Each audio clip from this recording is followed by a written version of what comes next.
নমস্কার দর্শকগণ, উমাশঙ্কর ক্রিয়েশন এই চ্যানেলে আপনাদের সবাইকে স্বাগত জানাই। আজ আমি আপনাদের শেয়ার মার্কেট একটা বেসিক কনসেপ্ট নিয়ে এই ভিডিওটা বানাচ্ছি। বেসিক্যালি আপনাদের এখন অনেকেরই ধারণা, কেউ শেয়ার মার্কেটে কথা বললে আপনারা সেটাকে জুয়া হিসেবে ভেবে নেন, যে শেয়ার মার্কেট মানে এটা তো একটা জুয়া, এইখানে কেউ করিস না, টাকা ইনভেস্ট করিস না। এইটা নলেজ না নিয়ে এখানে ইনভেস্ট করা মানে সেটা জুয়া, আমিও মানছি। কিন্তু যদি আপনি শেয়ার মার্কেটে পুরোপুরি নলেজ নিয়ে শেয়ার মার্কেটে ইনভেস্ট করতে যান, তাহলে সেটা আপনার পক্ষে হেল্পফুল হবে। এটা কিছুই নয়, একটা যে সবাই বলে না যে একটা ক্লাস 1-2 এর ছেলেও এখানে ইনভেস্ট করতে পারবে। বেসিক্যালি এটা ইটস নর্মাল। আমি আপনাদেরকে এখানে ওইভাবেই একটা সিম্পল উদাহরণের সাহায্যে আমি আপনাদেরকে এটা বোঝাচ্ছি শেয়ার মার্কেটের কনসেপ্টটা। যারা বিগিনার, নতুন শেয়ার মার্কেটে আসেন, ইনভেস্ট করবেন বলে ভাবছেন কিন্তু কোনো নলেজ নেই, তাদের জন্য এটা খুবই হেল্পফুল। আর যাদের নলেজ আছে, এই ভিডিওটা শেয়ার মার্কেটের সম্বন্ধে নলেজ আছে, কিছু কিছু নলেজ আছে, যারা এক্সপার্ট তাদের জন্য এটা নয়, তারা আমার থেকে আরও অনেক বেটার জানবেন। তো চলুন ভিডিওটা শুরু করা যাক। আর হ্যাঁ, যদি ভিডিওটি ভালো লাগে তো একটি লাইক করবেন, আর যদি মনে হয় যে হেল্পফুল তাহলে বন্ধুদেরও শেয়ার করতে পারেন। তো চলুন শুরু করি। তো শেয়ার মার্কেট শুরু করার আগে আমি আপনাদেরকে একটা ছোট্ট গল্প শোনাই। তো দেখুন, আমি মনে করুন আমি একটি গরু কিনবো, গরু একটা ব্যবসা করতে চাইছি। তো গরু ব্যবসা করার জন্য আমার কী করতে হবে? প্রথমে একটা গোয়াল ঘর তৈরি করতে হবে, একটা মজবুত গোয়াল ঘর তৈরি করতে হবে, যেখানে আমি গরুটাকে লালন পালন করে বড় করব। একটা ধরুন বাছুর নিয়ে আসবো, বড় করব, তো তার জন্য একটা গোয়াল ঘর তৈরি করলাম। তারপর কী করতে হবে? আমি যে গরু যে বাছুরটা যে কিনবো, কেনার জন্য তো আমাকে একটা টাকা জোগাড় করতে হবে। মোটা অঙ্কের টাকা আমাকে ম্যানেজ করতে হবে। সেই টাকাটা আমি ম্যানেজ করলাম। তারপর কী করলাম? মার্কেটে গেলাম। কারণ গরু তো আমি এখানে সেখানে পাবো না, আমাকে তার জন্য মার্কেটে যেতে হবে। তো সেই জন্য আমি গরুর মার্কেটে গেলাম। মার্কেটে যাওয়ার পর কী করলাম? গরুটা পছন্দ করলাম, যে ঠিক আছে কোন গরুটা নেব, বাছুরটা কীরকম ধরনের একটা গরু নেব সেটা আমি পছন্দ করলাম। আমার পছন্দ হলো। এবার পছন্দ হলেই তো আমি গরুটা নিয়ে নেবো না। এবার ধরুন গরুটার মধ্যে শরীরের কী কী মেডিকেল, গরুটা শারীরিকভাবে সুস্থ কিনা সেটা তো আমাকে চেক করতে হবে। তার জন্য আমাকে কী করতে হবে? মেডিকেল চেক আপ করতে হবে গরুটার। তো গরুটার আমি মেডিকেল চেক আপ করলাম। মেডিকেল চেক আপ করার পর কী দেখলাম? যে না, গরুটা আমার পুরো শরীর স্বাস্থ্য গরুটা পুরো ওকে আছে। সব দিক থেকে গরুটা ভালো আছে, কোনো অসুবিধা নেই। ঠিক আছে, তাহলে গরুটা নেওয়া চলবে। কিন্তু আমি কি তারপরে নেব? না, নেব না। তারপর কি করব আমি? দাম দর করব। ওই বাজারে যখন যাব, আরও তো 4-5টা গরু এইখানে থাকবে। হুম? আমি তো কি করব, সেই লেভেলের গরুর সাথে আরও যেসব গরুগুলো আছে আমি তাদের তুলনা করব। দেখব যে এই ব্যক্তি এই গরুটা আমাকে সাপোজ 5,000-এ দিচ্ছে, কিন্তু তার যেই মেডিকেল কন্ডিশন, গরুটার শরীর স্বাস্থ্য সব দেখলাম ওকে, কিন্তু সেম কন্ডিশনে আরও একটা মালিক, সে ওই গরুটা আমাকে দিচ্ছে সেম একই গরুটা, দুটো গরুরই সেম কন্ডিশন, সে আমাকে গরুটা 4,000-এ দিচ্ছে। তো আমি কোনটা নেব? যিনি 4,000-এ দিচ্ছেন আমি ওই গরুটা নেব। তো আমি গরুটাকে তারপর অন্যান্য গরুর সঙ্গে তুলনা করে আমি দেখলাম যে আমার এটা 4,000-এ সস্তা হচ্ছে, তো আমি ওই গরুটা নিয়ে নিলাম। তারপরে গরু কিনলাম, গরুটাকে বাড়ি নিয়ে চলে আসলাম, লালন পালন করতে করতে ধরুন এরকম সময় একটা মহামারী চলে আসলো, গরুটার অসুখ হলো। তো অসুখ হলে আমরা তো চিকিৎসা করবই। তো আমি চিকিৎসা করলাম, সেই সময় কিছু খরচ হলো। তো ধরুন খরচ হলে এমন একটা কন্ডিশন চলে আসলো যে আমার মনে হচ্ছে যে গরুটা বাঁচবে না। সেই পজিশনে আমি কী করলাম, ভাবলাম যে না, বাঁচবে না, আমি তাহলে গরুটাকে বিক্রিই করে দিই। দেখলাম 4,000-এ কিনেছি গরুটা, যখন বিক্রি করছি বলছে 2,000 লাগবে। তো আমি ওই পজিশনে ভাবলাম যে মরে গেলে তো 2,000 চলে যাবে, পুরোটাই চলে যাবে, তার থেকে যাক 2,000 পাবো সেটাই এনাফ। ওইভাবে আমি কী করলাম, গরুটাকে বিক্রি করে দিলাম। এটা একটা কন্ডিশন গেল। কিন্তু ধরুন আমার মাইন্ডসেট যদি অন্যরকম হয়, যে আমি বললাম না থাক, গরুটাকে আমি ভালোভাবে চিকিৎসা করলে এটা আমার ভালো হয়ে যাবে, বেঁচে যাবে। আমি ওই ভেবে আমার দ্বিতীয় কনসেপ্টে আমি কী করলাম, গরুটাকে লালন পালন করলাম, বড় করলাম। দেখলাম যে না, গরুটা সেরে গেল, অসুখ সেরে গেল। তো গরুটা আস্তে আস্তে ধীরে ধীরে বড় হতে লাগলো। এবারে যখন বড় হতে লাগলো দেখলাম যে না, তারপরে যখন বাজারে যাচ্ছি, মোটামুটি ধরুন 3-4 বছর গরুটাকে আমি লালন পালন করলাম। তারপর যখন দেখছি গরুটা বেশ ভালো হয়ে গেছে, এবারে আমি দেখছি না গরুটাকে আর রাখা চলবে না, এবারে আমি গরুটাকে বিক্রি করে দিই। বেশ ভালো হয়ে গেছে, পজিশন দেওয়ার মতো পজিশন চলে আসে। তারপর ধরুন আমি মার্কেটে নিয়ে গেলাম, দেখলাম যে ওই গরুটাই যেটা 4,000-এ নিয়েছিলাম সেটা আমার 20,000-এ নিয়ে নিচ্ছে। বাজারে আমার বাজার দর ওটা 20,000 চলছে, তো আমি 20,000-এ দিয়ে দিলাম। তো সেই সিচুয়েশানে কী হলো, আমি 4,000 নিয়েছিলাম, 20,000 গরুটাকে দিয়ে দিলাম। তো আমার ওইখানে কত হলো, 16,000 প্রফিট হলো। কিন্তু আমি যদি ওটাকে যখন অসুখ করেছিল তখন যদি দিয়ে দিতাম, তো সেইখানে আমার 2,000 লস হয়ে যেত। তো ঠিক আছে, এটা একটা আপনাদেরকে একটা সাধারণ একটা গল্প বললাম, গরু নিয়ে একটা গল্প বললাম, যাতে আপনাদের বুঝতে সুবিধা হয়। চলুন এবার আমি তাহলে এই কনসেপ্ট নিয়ে আমি শেয়ার মার্কেটে যাই, ওইখানে আপনাদেরকে কীভাবে বোঝাতে পারবো দেখি। তো এবারে আসুন এখানে, এবারে আমি আপনাদেরকে প্রথমে কী বলেছিলাম, গরু কেনার জন্য আমাদের কী করতে হবে, একটা গোয়াল ঘর তৈরি করতে হবে। তো ওই গোয়াল ঘরটাই হচ্ছে শেয়ার মার্কেটে হচ্ছে ডিমেট অ্যাকাউন্ট। কারণ ডিমেট গোয়াল ঘর ছাড়া তো আমি গরু রাখতে পারবো না। সেম শেয়ার নিয়ে তো আমাকে তো কোথাও তো শেয়ারটাকে হোল্ড করে রাখতে হবে। তার জন্য কী চাই, আমাদের একটা ডিমেট অ্যাকাউন্ট চাই। এবারে ডিমেট অ্যাকাউন্ট সেই ডিমেট অ্যাকাউন্ট খুলে নিলে হবে না, আমাকে দেখতে হবে কোনটা মার্কেটে স্টেবল কন্ডিশন আছে, পুরোপুরি পারফেক্টভাবে আছে। তো সেইখানে গিয়ে আমি সেই ব্রোকারের কাছে গিয়ে আমি ডিমেট অ্যাকাউন্ট খুলবো। তো 1 নম্বর আমি ডিমেট অ্যাকাউন্ট খুলে নিলাম।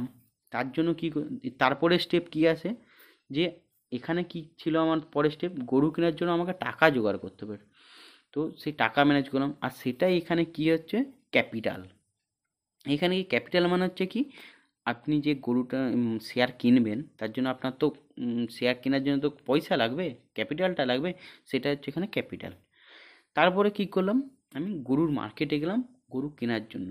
আর এইখানে শেয়ার মার্কেটে শেয়ার নেওয়ার জন্য আমাকে কোথায় যেতে হবে, এখানে আমাদের ইন্ডিয়ান মার্কেটে দুটো আছে, এনএসই আর বিএসসি। এনএসই মানে হচ্ছে ন্যাশনাল স্টক এক্সচেঞ্জ, আর বিএসসি মানে হচ্ছে বোম্বে স্টক এক্সচেঞ্জ। তো ঠিক আছে, আমি এখানে চলে গেলাম। ওইখানে আপনি যাওয়ার পরে দেখতে পাবেন এনএসই বিএসসি দুটো অপশান আছে। ঠিক আছে, তারপরে স্টেপে যাই। তারপর স্টেপে কী আসছে, যে গরু আমি পছন্দ করবো, মার্কেটে যাওয়ার পর তো আমাকে গরু পছন্দ করতে হবে। সেম স্টেপ এইখানে, আমি কি করব, শেয়ার আগে একটা ফাইন্ড আউট করব, যে আমি কোন কোম্পানির শেয়ার নেব। সেই কোম্পানি একটা আমি শেয়ার চুজ করব। চুজ করার পরের স্টেপে কী করব, এখানে কী করেছিলাম, যে গরুর মেডিকেল চেক আপ করেছিলাম, যে গরুটা ভালো আছে, মানে শারীরিক ভেতর থেকে কী আছে সেটা তো আমাকে দেখতে হবে। তার জন্য এখানে আমি কী করলাম, গরুটা আমি এখানে শেয়ারটা টেকনিক্যাল অ্যানালাইসিস করলাম। টেকনিক্যাল অ্যানালাইসিস মানে কি, ওইগুলো আমি আপনাদেরকে আস্তে আস্তে ভিডিও বানিয়ে বানিয়ে আপনাদেরকে টেকনিক্যাল অ্যানালাইসিস সম্বন্ধে সব ধারণা দেব। তো আপনি এটা বেসিক জেনে রাখুন, ওটা একটা টেকনিক্যাল অ্যানালাইসিস করলাম, যে আমার এটা কীরকম হবে, শেয়ারটা এখন আপওয়ার্ডে চলছে না ডাউনওয়ার্ডে চলছে, মানে শেয়ারটা এখন কী কন্ডিশনে আছে সেটা জানার জন্য আমরা টেকনিক্যাল অ্যানালাইসিস করলাম। তারপরে স্টেপ কি, যে গরুটা তো ওটা মেডিকেল চেক আপ করে নিলাম, মানে এখানে আমি টেকনিক্যাল অ্যানালাইসিস করলাম। টেকনিক্যাল অ্যানালাইসিস বলছে এটা এখন আপওয়ার্ডে যেতে পারে কি ডাউনওয়ার্ডে যেতে পারে, বাস ঠিক আছে, আমি এটা জেনে নিলাম, এতটুকু এখন জেনে রাখুন। তারপরে স্টেপে কী করলাম, যে গরুটা আমি দাম দর করলাম এবং অন্যান্য গরুর সাথে তুলনা করলাম, যে ঠিক আছে গরুটা কী স্টেবল কন্ডিশন আছে, কি ও কী দাম বলছে, ও কী দাম বলছে। আমি তো আপনাদেরকে বলেছিলাম যে ও 5,000 বলছে, ও 4,000 বলছে, একই কন্ডিশন আছে। তো আমি যে 4,000 বলছে তার কাছে নিলাম। সেম সিচুয়েশন শেয়ার মার্কেটে কী হচ্ছে, কোনো শেয়ার যখন নেব তার এবার আমি ফান্ডামেন্টাল অ্যানালিসিস করব। ফান্ডামেন্টাল অ্যানালিসিস মানে কি, এখানে প্রাইস টু আর্নিং রেশিও আছে, আরও ডেট টু ইকুইটি আছে, অনেক কিছু আছে। ওইগুলোও আমি আপনাদের ধীরে ধীরে স্টেপ বাই স্টেপ আস্তে আস্তে ভিডিও বানিয়ে আপনাদেরকে জানাবো। তো ফান্ডামেন্টাল অ্যানালিসিসে আমি এখানে শেয়ারটার ভেতরে কন্ডিশনটা জানতে পারবো, যে সে ওই কোম্পানিটা এখন কী কন্ডিশনে আছে, কোম্পানিটা প্রফিট হচ্ছে না লসে চলছে।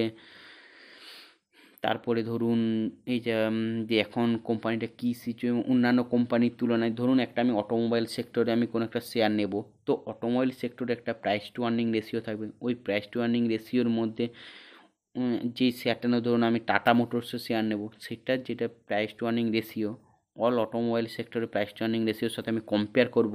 আরও 2-4টা আমি অটোমোবাইল সেক্টরের শেয়ারের সাথে কোম্পানির সাথে কম্পেয়ার করব। যেমন ধরুন আমি যদি টাটা শেয়ার নিতে চাই টাটা মোটরসে, তো টাটা মোটরসের সাথে মারুতি দেখব, মারুতির সাথে আমি হুন্ডাই দেখব।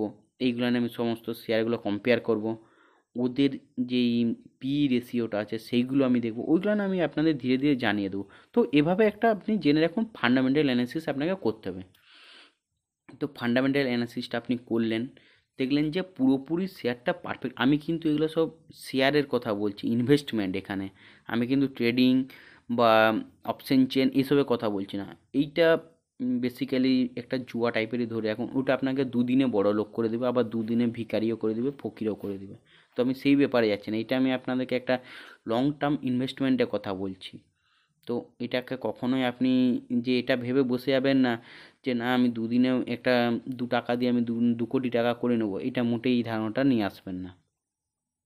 তো এভাবে আমি একটা ফান্ডামেন্টাল অ্যানালিসিস করলাম, কোম্পানির ভিতরে স্টেবিল কন্ডিশনটা দেখে নিলাম।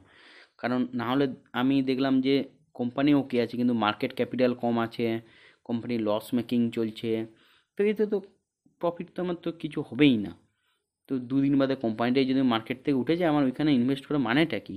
তো ওর জন্য আমাকে কী করতে হবে, টেকনিক্যাল অ্যানালিসিস আর ফান্ডামেন্টাল অ্যানালিসিস, এই দুটো অ্যানালিসিস আমাকে ভালোভাবে করতে হবে, খুব ডিপলিভাবে এই দুটো অ্যানালিসিস করতে হবে। ডিপলিভাবে অ্যানালিসিস করার পর যদি শেয়ার ওকে থাকে, কোম্পানির সমস্ত কন্ডিশন ওকে থাকে, তারপর আমি কী করব, শেয়ারটাকে বাই করব। তো বাই করলে কোথায় আসবে, গরু আপনি কিনলে কী করেন, গরু কেনার পর আপনি এসে গোয়াল ঘরে এসে গরুটাকে লালন পালন করলেন, তো শেয়ারটাকেও বাই করলে শেয়ারটা আপনার ডিমেট অ্যাকাউন্টে চলে আসে। তো ডিমেট অ্যাকাউন্টে আপনি ওইখানে হোল্ড করে রাখলেন। এবারে আসছি, এই যে গরুর অসুখ হলো, এর সাথে শেয়ার ডাউন হওয়ার মানেটা কি? ধরুন একটা মহামারী আসলো, মহামারীতে গরুর তো সাধারণভাবে একটা অসুখ হলো, এবারে অনেকে ওই সিচুয়েশানে কি, এবারে এখানে আমি ধরুন আসছে যে ইলেকশন, কোয়ার্টারলি রেজাল্ট, এই যেরকম সময় কি হয়, কোম্পানি আপ ডাউন হতে থাকে। শেয়ার মার্কেট তো কখনো প্রপারলি আপে প্রপারলি ডাউন এইভাবে চলে না, ও ফ্ল্যাকচুয়েট করে করে চলে। তো ধরুন এই যে যেমন ইলেকশন চলছে, এই সময় কী হয়, শেয়ার ডাউনে যাচ্ছে ইলেকশনের সময়, কিন্তু এটা শেয়ার মার্কেটের উপর সামান্য একটা প্রভাব ফেলে, কিন্তু সুদূর প্রসারী নয়, এটা জাস্ট তাৎক্ষণিক কিছু, কিছু দিনের জন্য, ওই কয়েক মাস হতে পারে। তারপরে শেয়ার যেমনভাবে রানিং চলছে সেরকম কন্ডিশনে আসবে।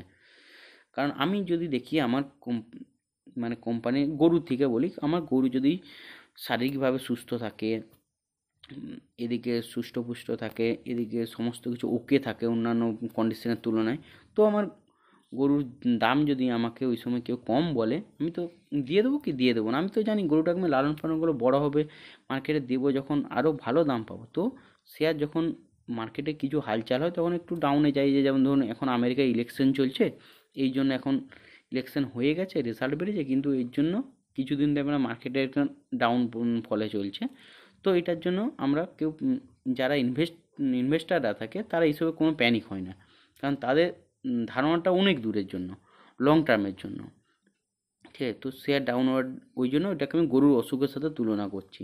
এবার এই সময় যারা প্যানিক হয়ে যায় যে না এতটা ডাউন হয়ে গেছে, 30% ডাউন, 35% ডাউন, না এই সময় দিয়ে দিই, যাক দিয়ে যেটা বাঁচবে সেটাই লাভ, অনেকে কী করে এই সময় দিয়ে বেরিয়ে যায়, এটাই সবথেকে বড় ভুল করে। আপনি যখন দেখলেন টেকনিক্যাল আর ফান্ডামেন্টাল অ্যানালিসিস ক্লিয়ার করে দেখলেন যে সবটাই ঠিকঠাক আছে, তো বিক্রি করার দরকার নেই, আপনি তো জানছেন যে সব ওকে কন্ডিশন, তো হোল্ড করে রাখুন।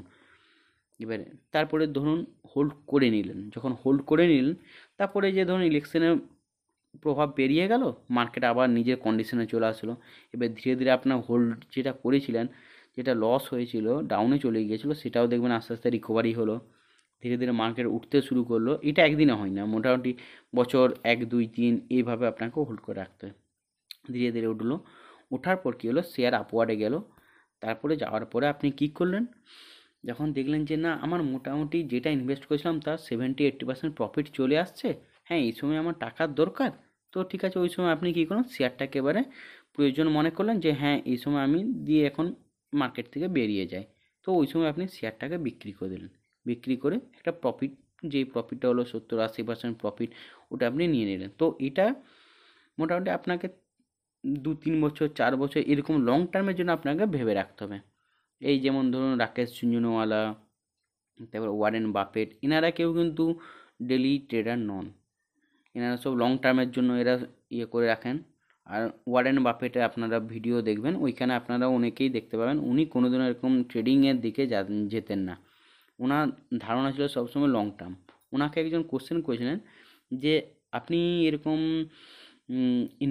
ট্রেডিং কেন করেন না, তো উনি একটাই কথা বলেছেন যে আমার দুদিনে আমার বড়লোক হওয়ার কোনো দরকার নেই, আমি ওইটার ধারণা আমি করি না। উনি চাইতেন, ওনার হচ্ছে লক্ষ্য ছিল সুদূর প্রসারী, ধীরে ধীরে নিজেকে ডেভেলপ করেছিলেন। তো সেইভাবে এখানে ইনভেস্টমেন্ট একটা আলাদা জিনিস আর ট্রেডিং আলাদা জিনিস, দুটো পুরোটাই আলাদা রাস্তাতে চলছে। তো এইভাবে আমি আপনাদের মোটামুটি একটা বেসিক শেয়ার মার্কেটের একটা ধারণা দিলাম, যারা একেবারেই বিগিনার, যারা শেয়ার মার্কেটে ইনভেস্ট করবেন ভাবছেন, বা বন্ধুদের কথা শুনছেন যে এই বহুত টাকা এমুক তমুক, তো না জেনে কখনো এখানে ঢালবেন না। এটা কিন্তু খুবই ঝুঁকিপূর্ণ একটা প্ল্যাটফর্ম। অনেকে বলে না শেয়ার মার্কেট একটা কুয়ো, হ্যাঁ আমিও বলছি এটা একটা কুয়ো, টাকার কুয়ো। যদি আপনি পুরোপুরি প্রপার নলেজ নিয়ে এখানে ইনভেস্ট করতে নামেন, তো আপনি বহুত ইনকাম করতে পারবেন। আর যদি আপনি জিরো নলেজ নিয়ে বন্ধু বান্ধবের কথা শুনে ওইখানে ইনভেস্ট করতে যান, তাহলে আপনি কিন্তু রসাতলে চলে যাবেন। তো ডিসিশনটা আপনার। তো নেবার আগে আপনাকে অবশ্যই 10বার ভাবতে হবে, তারপর আপনি ডিসিশন নেবেন। তো এইভাবে আমি আপনাদের একটা বেসিক কনসেপ্ট দিলাম। এবারে আমি আপনাদের টেকনিক্যাল ফান্ডামেন্টাল যেগুলো যেগুলো বললাম, এগুলো আমি একটা স্টেপ বাই স্টেপ আস্তে আস্তে ধীরে ধীরে একটা করে আমি আপনাদেরকে ছোটো ছোটো ভিডিওর মাধ্যমে জানিয়ে দেবো। আস্তে আস্তে আসছি, পরপর আমি একটা প্লেলিস্ট বানাবো, পরপর প্রত্যেকটা ভিডিওতে আমি আপনাদেরকে ডিটেলসে বলবো। ঠিক আছে? তো আপনাদের যদি কোনো কোশ্চেন থাকে, তাহলে আপনারা আমাকে অবশ্যই কমেন্টে জানান। আমি নিজে যতটা সম্ভব পারবো আমি আপনাদেরকে উত্তর দেওয়ার চেষ্টা করব। আর হয়তো এমন কিছু হতে পারে যেটা আমিও জানি না, আপনাদের কাছ থেকে সেটা জেনে নিতে পারবো। তো যদি কিছু কোশ্চেন থেকে অবশ্যই জানাবেন। তো চলুন, ভিডিওটা আজকে এত দূর পর্যন্ত থাকুক। থ্যাংক ইউ বন্ধুগণ। আর যদি ভিডিওটা ভালো লাগে তো অবশ্যই শেয়ার করুন, যদি প্রয়োজন মনে করেন তাহলে।